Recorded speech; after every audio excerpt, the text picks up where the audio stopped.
Hello friends, বোর্ডে যে অঙ্কটা দেখছো কার্যক্ষমতা নেই, চলো অঙ্কটা করে নিয়ে আগে। ট্রিকটা বুঝে নাও, ঠিক আছে? কি বলেছে দেখো, এ বি এর দুগুণ কর্মক্ষম, ওকে? তারা একত্রে 11 দিনে একটি কাজ করে, বি একা কতদিনই কাজটি করতে পারবে? সিম্পল।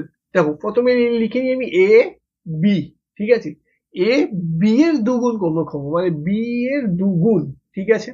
এবার দেখো, তারা 2 ইউনিট কাজ করে, বি করে 1 ইউনিট, তাহলে একদিনে তারা টোটাল কত কাজ করবে? 2+1 = 3 ইউনিট কাজ করবে, ঠিক আছে? কতদিন কাজ করেছে? 11 দিন কাজ করেছে, ইন্টু 3 করে দাও। টোটাল কাজ কত করেছে? 33 ইউনিট। এবার এই 33 ইউনিট কাজটা কে করবে? বি। বি এর কর্মক্ষম কত? 1। তাহলে আমি যদি 33কে দিয়ে 1 ভাগ করি, 33 দিন হয়ে গেল। অ্যান্সার অপশন ডি, ঠিক আছে? আশা করবো সবাই অঙ্কটা বুঝতে পেরেছো, এবং যারা বুঝতে পেরেছো একটা লাইক দিয়ে দিও চ্যানেলটাকে।